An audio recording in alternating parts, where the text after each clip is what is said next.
Good afternoon, everyone. My name's Dave. I'm filling in for my dad today. After the events of the Calabasas helicopter crash, I thought I'd reach back into some of the stuff I've acquired from my time working for the Detroit Pistons and thought I'd do a little memoriam video with some interesting pieces here for Kobe Bryant. So as some of you may know, last week in Calabasas, California, there was a terrible helicopter crash that took the lives of 9 people. One of those people being Kobe Bryant, another being his daughter Gianna. Now, this is obviously a very sad thing, and let's start off with a little bit about who Kobe Bryant was. Kobe Bryant was born in 1978 in Philadelphia and grew up the son of a man named Joe Bryant, who was also an NBA player. Spent some time in Italy growing up, so Kobe was fluent in Italian. He was a draft pick right out of high school in 1996. He was drafted by the Charlotte Hornets, and if that sounds odd to you and you never remember ever seeing a picture of him in a Charlotte Hornets uniform, that is because he was traded on draft night to the LA Lakers and played his entire 20-year career there, becoming a 18-time All-Star, at the time the third most highest scoring point total player in NBA history, 5 NBA championships. He later went on to be on 2 Olympic gold medal teams. Quite the list of accolades. It goes on and on. Then in 2018, we also have him winning an Oscar for Best Animated Short Film for Dear Basketball. And we thought we'd go back and find some things like this. We have promo working passes here from the late 2000s. The one on the left is from the season where the LA Lakers actually did win the championship. And the one in 2010 is from the season right after they won their second in a row, and the fifth of the 5 that Kobe would win. Now, these promo passes were given out to workers who were part of the entertainment team, who would come in to go through security, and then, being as the entertainment team sometimes didn't have actual hard copy ID badges, these would show that they'd wear these around their necks, and they'd have these to show that they were supposed to be backstage.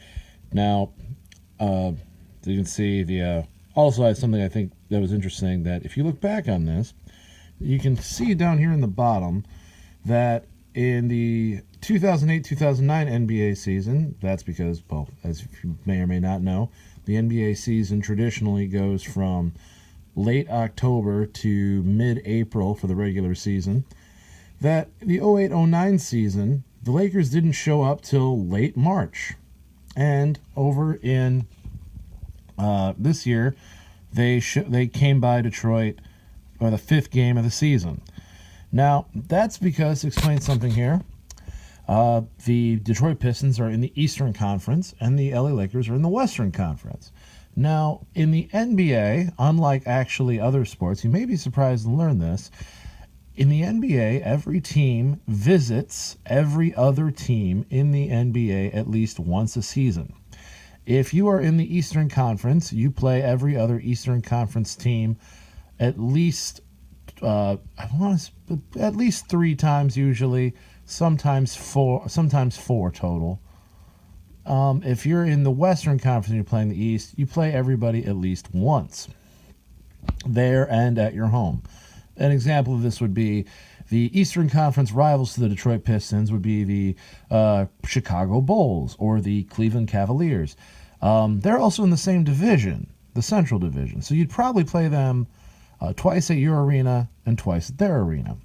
Somebody like the Miami Heat, who are in a different division yet the same conference, sometimes that can be 3 and it alternates from year, like you play 2 at their place and 1 at yours, or sometimes 4. It really depends on the schedule, but really it all comes down to you at least will do 1 at your arena and 1 at theirs. Now, this is when the LA Lakers, once again being in the Western Conference, they come by once a year, which can make it kind of difficult, because if you can't make it to that game, then you gotta wait a while. And like I said, they can show up anytime. They can show up, the one on the right here, they're showing up maybe the 3rd week of the regular season, And in this one, you got to wait till home game 37 of 41. And that can take forever. Now, I believe it was this one right here that I wanted to share a somewhat personal story about Kobe Bryant. These are my passes, after all. These would have been from a time when I was helping out with some contests on the floor. And we would do our stuff in between timeouts. Now, timeout was coming up, and we know when they're coming up. Well, somewhat. The little trick of the trade. Anytime there's a contest on the floor, or you see those people going out there to shoot maybe a t-shirt cannon or hand out prizes or whatever at a sporting event, they usually know when the timeout's going to come, because the coaches can call them after any point in a certain time in the clock, such as in the first quarter. First timeout would have to come after 9 minutes into the clock. Now, we wouldn't know exactly when, so we'd have to be ready, but we know it wouldn't be called before there was 9 minutes left in the first quarter. Now, as the story goes, me and some people I'm working with, we're hanging out down on the floor, and it's about, I want to say, 10 minutes and 30 seconds left on the in-game clock. Now remember, this game clock can be paused anytime there is the ball goes out of bounds or, something like that. So we have at least a minute and a half left, and then, of course, after 9, blah, blah, blah, boss comes over and tells me to go grab something from the other side of the arena. So I'm like, all right, cool, I can do that. So I get up, I start jogging down over to the other side of the arena. Now, there is a pathway that is separated by about 2 or 3 rows of VIP people that have paid a lot of money to sit courtside, and then you have the actual basketball court. So I'm jogging down this opening, heading down toward the other side of the arena, when I look over and I see the LA Lakers have the ball, and they're marching the ball upwards, and who is right where I am but on the court and matching my speed pretty much as they drive the ball upwards, it is none other than Kobe Bryant himself. And let me tell you, whatever your thoughts on the man, whatever your thoughts on the Lakers or Hollywood, California, professional sports in general, it is somewhat of a trip to find yourself jogging along, and then you look over, and holy crap, there's Kobe Bryant, and if you just focus in on him, it looks like you're jogging up the floor with him. Now, it didn't last very long. Of course it didn't. But you know what? Lasted long enough to make an impression. For those few short seconds, it's like, hey, Kobe, I'm open. But I wasn't. Don't throw the ball at me, Kobe. That'd be bad. I'm a good 20 feet into the crowd at this point. That'd be very bad for you.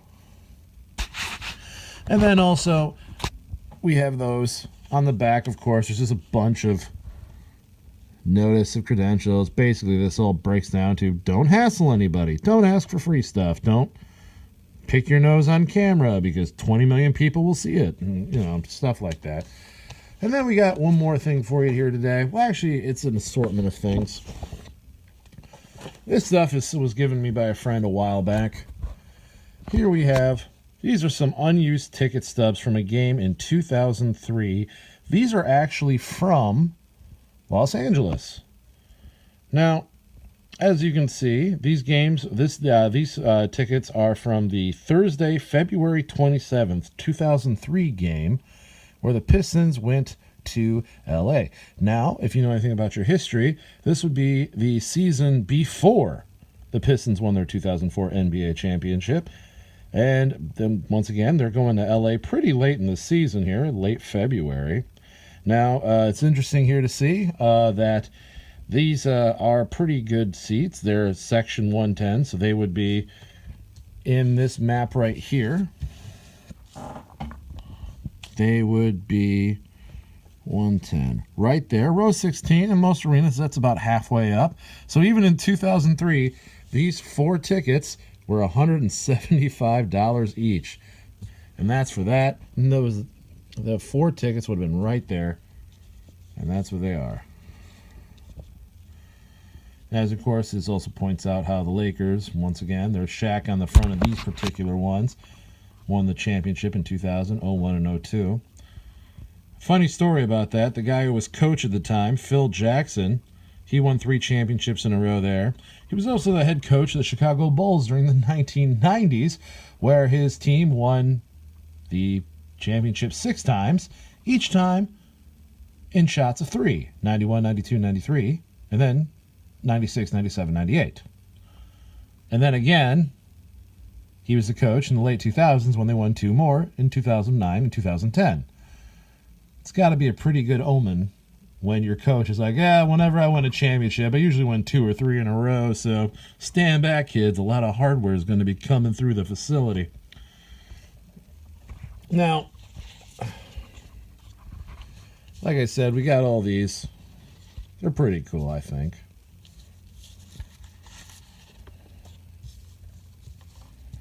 Also, these were the prices in 2003 at the Staples Center. That's you've seen that arena. That's the big arena in LA now. The LA Kings play there, along with the LA Lakers, the LA Kings of the National Hockey League, and the Lakers play there. Also, the Los Angeles Clippers play at this arena. So, and also, you may know that the LA Kings and the LA Lakers and the LA Clippers playing for the NHL and the NBA. The NHL and the NBA have seasons that run about the same time. So if all 3 of these teams make the playoffs, they can have games on the same day and have 5 or 6 games over a period of 4 days. If it happens, it's just they've done time-lapse photography of this. It's insane. Just put down the basketball court. I had the basketball game. Put down the hockey court. Hockey court. Wow, can you tell I'm tired? I really am. Anyway, it's a madhouse.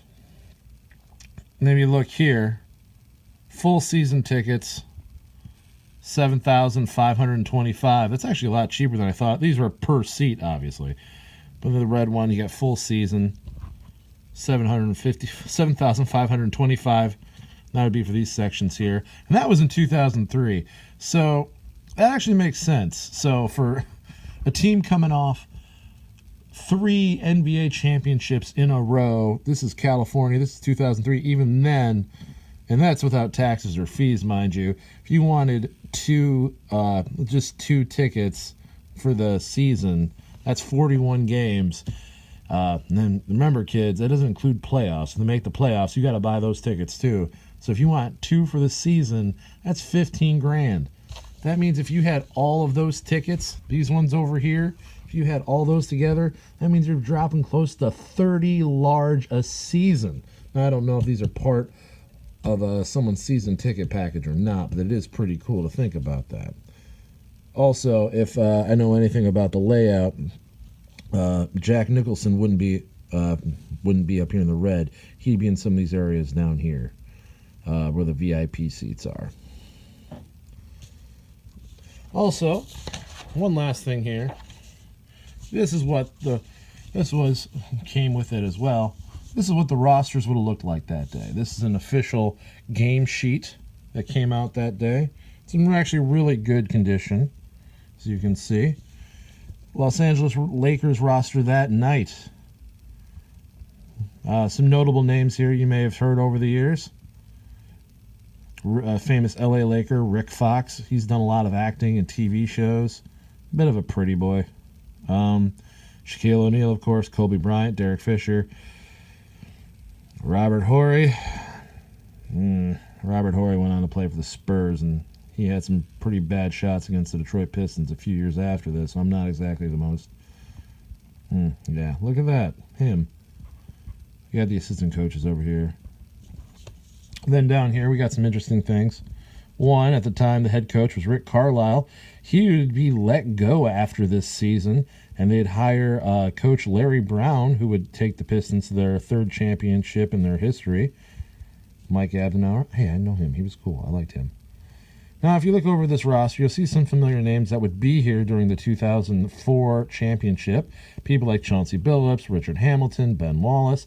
Tayshaun Prince is down there, but this was his rookie season.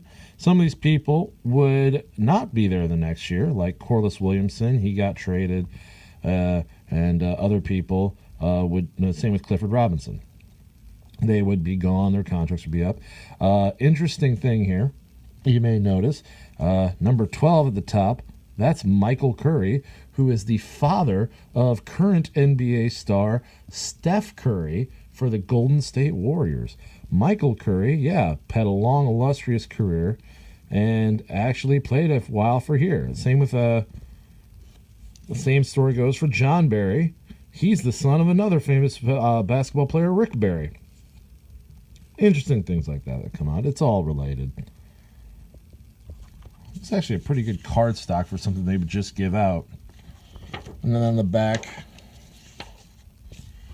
we have a bunch of stats.